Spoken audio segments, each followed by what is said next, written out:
요즘 스테이블 코인 시장이 커진다고들 하죠. 근데 진짜 중요한 건 누가 만들고 어디서 쓰이고 어떤 네트워크에서 살아남느냐입니다. 싱가포르에서 열린 에이펙스 2025년 행사에서 리플 CEO 브래드 갈링하우스와 모니카 롱이 이 부분을 아주 명확하게 짚고 넘어갔습니다. 오늘 영상에서는 이 행사에서 나온 핵심 발언들 그리고 그 배경에 어떤 흐름이 깔려 있는지 하나씩 정리해볼게요. 시작하기에 앞서 구독, 좋아요 아직 누르지 않으신 분들은 한 번씩 눌러주시고요. 알림 설정까지 해두시면 제가 올려드리는 영상에 대한 소식을 보다 빠르게 받아보실 수 있습니다. 이번 에이펙스 행사에서 갈링하우스가 제일 먼저 짚은 게 바로 이겁니다. 은행이 만든 스테이블 코인, 과연 시장에서 성공할 수 있을까? 예를 들어서 JP모건이 JPM 코인을 만들어서 내부 결제에 쓰고 있다고 해볼게요. 그런데 그걸 시티은행이나 웰스파고 같은 다른 은행들도 쓸 수 있느냐? 여기서 문제가 생깁니다. 왜냐면 은행 입장에서는 이건 경쟁사에서 만든 코인이에요. 당연히 경계할 수밖에 없죠. 특히 금융 쪽에서는 고객 정보, 거래 내역, 결제 흐름 같은 민감한 데이터가 얽혀 있는데 그걸 다른 은행이 만든 시스템에 얹어서 쓴다는 건 리스크가 너무 큽니다. 그리고 JPM 코인 같은 은행 스테이블 코인은 대부분 자체 시스템 안에서만 사용돼요. JP모건 내부에서만 통용되고 외부로 나가면 쓸 수 없다는 뜻이죠. 이런 걸 폐쇄형 구조라고 합니다. 이 구조에선 다른 기업이나 사용자가 접근해서 자유롭게 활용하는 게 불가능해요. 결국 이건 스테이블 코인의 핵심 장점인 범용성과 확장성이 떨어진다는 얘기입니다. 아무리 기술적으로 잘 만들어도 네트워크 효과를 만들 수가 없어요. 반대로 USDT나 USDC 같은 민간 스테이블 코인은 누구나 발행 구조를 이해할 수 있고 거래소, 월렛, 앱 어디에서나 연결해서 쓸 수 있습니다. 누가 만들었던 간에 중립적이고 개방형 네트워크에서 작동하기 때문에 전 세계에서 유통될 수 있죠. 그래서 갈링하우스는 은행 스테이블 코인의 한계를 이렇게 정리한 겁니다. 다른 은행들이 그걸 굳이 받아들일 이유가 없다. 은행끼리 경쟁하는 상황에서 특정 은행이 발행한 스테이블 코인이 업계 표준이 되긴 어렵다는 겁니다. 결국 시장에 퍼지기 위해서는 누구나 접근할 수 있고 누구나 쓸 수 있으며 어떤 환경에서도 호환될 수 있어야 합니다. 이런 기준을 충족시키는 건 은행보다는 민간 발행 스테이블 코인입니다. 그리고 그 중심에 USDT, USDC 그리고 앞으로는 RLUSD 같은 모델이 자리하게 될 가능성이 높아요. 모니카 롱 사장도 갈링하우스와 비슷한 관점을 밝혔습니다. 스테이블 코인 시장은 앞으로 몇 배로 성장할 가능성이 크다. 하지만 은행이 직접 만든 스테이블 코인이 꼭 성공한다고 보긴 어렵다. 이 말은 간단하게 말해서 발행 주체가 은행이라는 이유만으로는 시장에서 성공을 보장할 수 없다는 뜻이죠. 왜냐하면 스테이블 코인이라는 건 기술이나 브랜드보다 누가 쓰느냐, 어디서 쓰이느냐, 어떻게 연결되느냐가 더 중요하기 때문입니다. 은행이 만든 스테이블 코인은 일반적으로 그 은행의 고객이나 내부 시스템에서만 쓰이게 설계됩니다. 즉 그 은행만의 결제 시스템, 계좌 체계, 클라이언트망이 묶여있는 구조예요. 이런 방식으로는 외부 확장을 시키는데 어려움이 있겠죠. 다른 은행, 기업 플랫폼이 쉽게 붙을 수 없기 때문입니다. 반면에 진짜 시장성 있는 스테이블 코인은 누가 만들었는지가 중요한 게 아니라 누구나 쓸 수 있어야 하고 여러 플랫폼과 자동으로 연동될 수 있어야 하며 규제를 넘을 수 있을 만큼 법적인 구조도 갖춰야 합니다. 이게 바로 리플이 RLUSD를 왜 민간 발행형으로 설계했는지에 대한 이유이기도 합니다. 리플은 RLUSD를 미국 법안을 고려해서 규제에 맞게 발행하고 XRP 레저뿐만 아니라 이더리움 같은 다른 블록체인에도 연결될 수 있게 만들고 누구나 지갑을 통해 접속해서 쓸 수 있도록 설계했습니다. 즉 은행처럼 우리 고객 전용 코인을 만드는 게 아니라 시장 전체에서 통용될 수 있는 코인을 만들겠다는 거예요. 모니카 롱이 은행 발행 스테이블 코인이 쉽게 성공하기 어렵다고 한 말은 결국 리플이 왜 중앙화된 은행 시스템이 아니라 범용성과 연결성에 집중하고 있는지를 보여주는 대목입니다. 갈링하우스와 모니카 롱이 이번 에이펙스에서 반복적으로 강조한 이야기는 간단합니다. 우리는 은행처럼 폐쇄적으로 가지 않겠다. 우리는 글로벌하게 열려있는 구조를 선택했다. 제가 올려드리는 영상을 꾸준히 챙겨보시는 분들은 아시겠지만 은행들은 자신들만의 내부 시스템, 고객망, 전산망을 기반으로 폐쇄적인 결제 시스템을 구성한다고 말씀드렸었죠. 예를 들어 JPM 코인은 JP모건 내부에서만 사용되고 다른 은행이나 기업이 참여하기 어렵습니다. 결국 자기네들끼리만 사용 가능한 거예요. 리플은 이런 방식을 따르지 않겠다는 겁니다. 리플이 구성하고 있는 RLUSD는 처음부터 열려있는 구조로 설계됐어요. 구체적으로 어떻게 설계되는지 알려드리겠습니다. RLUSD는 XRP 레저에서 발행됩니다. 이건 리플이 자체적으로 운영하는 퍼블릭 블록체인이죠. 누구나 검증자 노드로 참여할 수 있고 누구든 API를 통해 접근할 수 있습니다. 즉 RLUSD는 특정 기업이나 기관만을 위한 코인이 아니라는 겁니다. 리플은 RLUSD를 이더리움 네트워크에도 연동할 수 있도록 하고 있죠. 즉 RLUSD가 XRP 레저에서만 사용 가능한 게 아니라 이더리움 기반 디파이 서비스나 월렛, 그리고 거래소와도 연결될 수 있게 만든다는 뜻입니다. 이건 기존 은행 코인과의 가장 큰 차이점 중 하나입니다. 은행 코인은 자체 인프라에서만 작동하지만 RLUSD는 멀티체인 환경에서도 통용될 수 있어요. 그리고 RLUSD는 미국 내에서 논의 중인 지니어스 법안 같은 스테이블 코인 규제 법안에 맞춰 설계했습니다. 즉 규제에 맞춰서 정식 발행 승인을 받을 수 있도록 한 거죠. 이게 중요한 이유는 지금까지 USDT나 USDC는 미국 규제를 완전히 통과한 게 아니고 일종의 회색 지대에서 운영돼 왔기 때문인데, 리플은 이 회색 지대를 피하고 법적으로 인정받는 스테이블 코인으로 RLUSD를 포지셔닝 하려는 겁니다. 또한 유럽에서도 마찬가지로 사용할 수 있게 미카 법안도 고려해서 만들었어요. 이미 유럽에서는 리플과 연계된 스테이블 코인이 XRP 레저 기반으로 발행된 전례가 있고, 리플도 공식적으로 미카의 요구사항에 부합하는 방식으로 RLUSD를 확장하려 하고 있습니다. 즉 미국뿐만 아니라 유럽, 아시아 시장까지 동시에 고려한 설계라는 거죠. 결국 리플이 목표로 하는 건 금융기관들끼리만 쓰는 도구가 아니라 국가, 기업,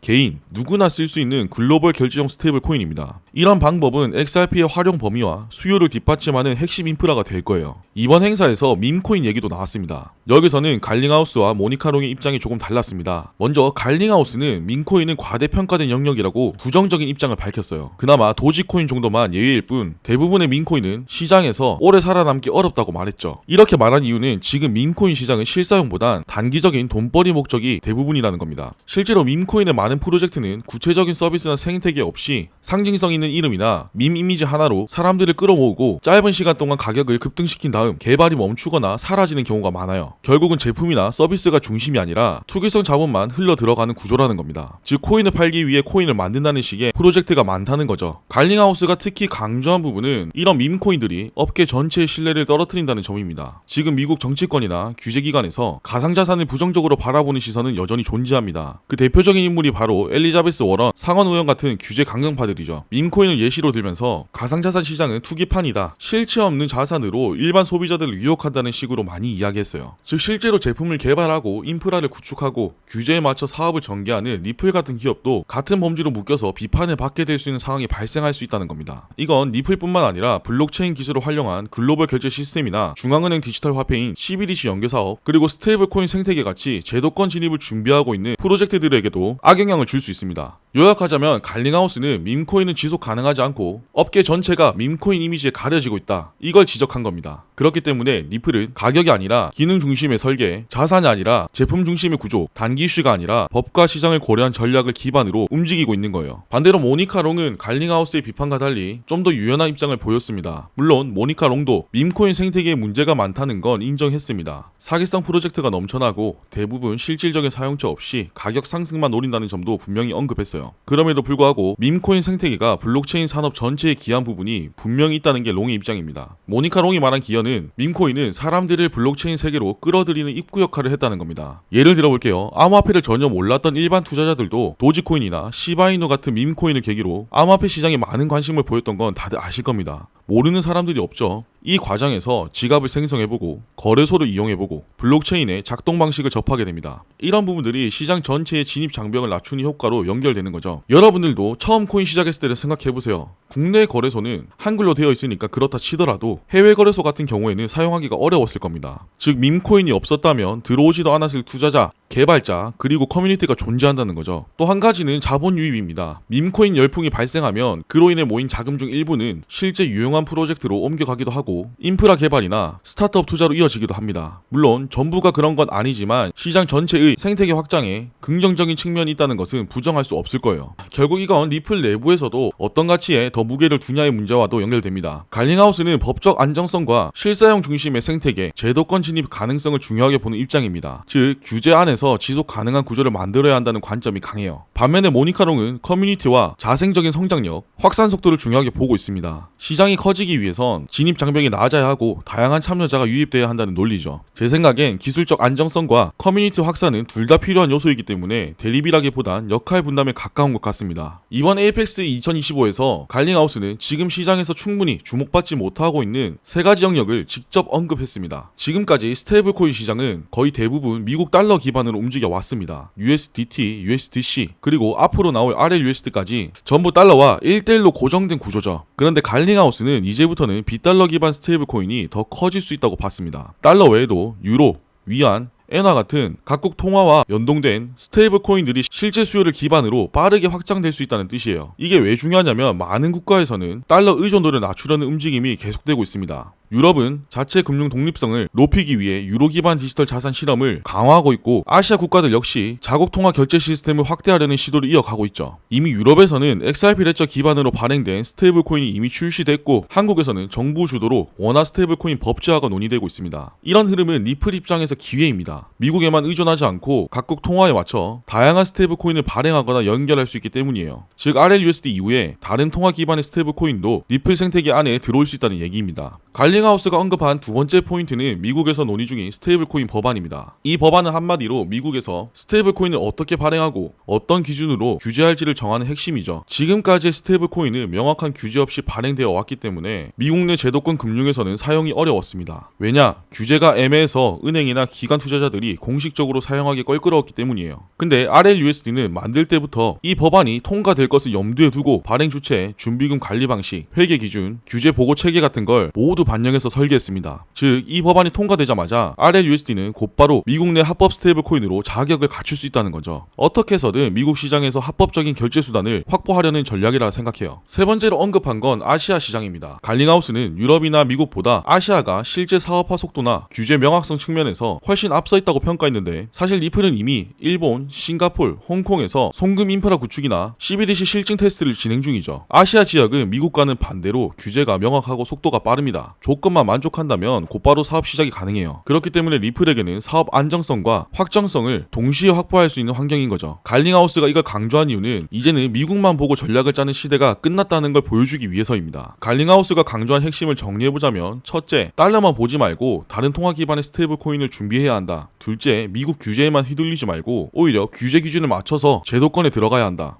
셋째, 시장 타이밍이 중요한 만큼 아시아처럼 빠르게 움직일 수 있는 지역에서 먼저 자리 잡는 게 유리하다. 이 세 가지는 모두 RLUSD와 연결됩니다. 즉 리플이 글로벌 전략을 본격화하는 시작점이 될 수 있다는 뜻이에요. 갈링하우스가 이번 행사에서 좋은 이야기만 한 것은 아닙니다. 반대로 시장에서 오히려 과대평가되고 있는 존재가 하나 있다고 지적했어요. 누군지 짐작이 가실 겁니다. 바로 SEC 소속 변호사들이죠. 갈링하우스는 SEC에 대해 기술도 모르고 시장 흐름도 모르면서 법만 앞세운다고 굉장히 비판적인 입장을 내놨습니다. 지금 미국에서 암호화폐 관련 규제는 대부분 기존 금융법을 바탕으로 진행되고 있습니다. 증권법, 은행법, 소비자보호법처럼 이미 수십 년 전에 만들어진 법률들이 적용되고 있죠. 그런데 이걸 해석하고 집행하는 사람들이 블록체인 기술이나 실제 사용 방식에 대한 이해가 부족하다면 어떻게 될까요? 새로운 기술의 가능성을 보지 못하고 기존 기준에 맞지 않으면 전부 불법 취급하면서 혁신을 가로막는 방향으로만 작용하게 됩니다. 지금 SEC가 바로 이런 방식으로 움직이고 있다고 갈링하우스는 말하는 거예요. 법률 해석만으로 시장 전체를 규제하다 보니 기술 기반 기업들이 사업 자체를 제대로 전개하지 못하고 발목 잡히는 상황이 계속되고 있다는 거죠. 갈링하우스가 이런 불만을 가질 만도 한 게 리플은 SEC와 오랜 기간 법적 다툼을 겪어왔기 때문인데, 그 과정에서 법적 기준, 해석 방식, 적용 현실에 대해 누구보다 많이 부딪혀왔기 때문이에요. 갈링하우스가 이렇게 말할 수 있었던 건 이런 과정을 겪고 난 뒤 리플이 이제는 더 이상 미국만 보고 사업을 하지 않겠다는 방향을 잡았기 때문입니다. 실제로 리플은 최근 2-3년 사이에 본사를 미국 밖으로 분산시키고 싱가폴, 일본, 아랍에미리트, 영국, 스위스 등 여러 국가에서 사업 인허가를 받으면서 규제가 명확한 지역 중심으로 생태계를 확장해가고 있습니다. 이건 단순히 미국이 싫어서 나간다는 게 아니라 지금처럼 SEC 중심의 규제가 계속된다면 미국은 블록체인 산업에서 경쟁력을 잃을 수 있다는 현실적인 판단에서 나온 액션이죠. 리플 입장에선 더 이상 미국 내 규제 리스크에만 의존할 수 없는 상황입니다. 실제로 유럽, 아시아, 중동에서는 규제 프레임이 정해져 있고 조건만 맞으면 사업이 가능하다는 기준도 명확합니다. 그렇기 때문에 리플은 이런 국가들에서 RLUSD 같은 프로젝트를 적극적으로 전개하고 있는 거예요. 결국 갈링하우스가 이 자리에서 SEC를 비판한 건 과거에 얽매이지 않고 글로벌 기준에 맞춰 새 전략으로 나가겠다는 입장을 명확히 한 것 같습니다. 이번 행사에서 갈링하우스나 모니카롱이 이야기한 것들을 보면 리플이 앞으로 어디로 가겠다는 방향이 꽤 분명하게 드러난 자리였다고 생각합니다. 특히 갈링하우스가 은행 스테이블 코인을 부정적으로 평가하고 SEC를 공개적으로 비판하면서 미국의 지역을 더 적극적으로 언급한 걸 보면 리플의 전략 중심이 미국에서 점점 멀어지고 있다는 게 많이 느껴졌어요. 그렇다고 아예 미국을 떠나겠다는 것은 아닐 겁니다. 미국 내 규제도 대비하되 유럽과 아시아 쪽에서 실제 수요와 유통 기반을 먼저 잡겠다는 게 크겠죠. 또 하나 느낀 건 리플 내부에서도 시각이 꽤 다양하다는 겁니다. 갈링하우스는 제도 조건, 규제, 인프라 중심으로 이야기했다면 모니카롱은 커뮤니티와 확산 가능성, 진입 장벽을 낮추자는 점을 강조했어요. 한쪽은 안정성을 더 중요하게 보고 있고 다른 한쪽은 확장성과 성장 가능성에 더 집중하고 있는 겁니다. 그리고 이 두 방향이 충돌이 아니라 병행 가능한 전략으로 작동하고 있다는 게 인상적이었어요. 결국 이번 행사에서 보여준 리플의 메시지는 딱 하나였던 것 같습니다. 이제 진짜 글로벌 무대에서 실사용 중심의 코인으로 자리 잡겠다. RLUSD, 유럽과 아시아 시장 확장, 규제 대응, 미국 중심 전략 수정, 이 모든 걸 실제로 움직이고 있다는 점에서 앞으로 뭘 할 건지 실제 방향을 보여준 자리였다고 보시면 될 것 같아요. 앞으로 RLUSD가 실제로 어떻게 유통되고 XRP와 어떻게 연결될지 그게 진짜 핵심이 될 것 같습니다. 이번 영상은 여기까지고요. 참 많은 내용이었고 어려운 내용을 이해하기 쉬우시라고 최대한 풀어서 설명을 드렸는데 이번 영상이 여러분들에게 도움이 되셨으면 좋겠습니다. 유익하셨다면 구독, 좋아요, 알림 설정 꼭 한 번씩 눌러주시고요. 보시면서 어려웠던 부분이나 궁금했던 점이 있으시면 아래 댓글로 편하게 남겨주세요. 그럼 저는 다음 영상도 알차게 준비해서 찾아뵙도록 하겠습니다. 감사합니다.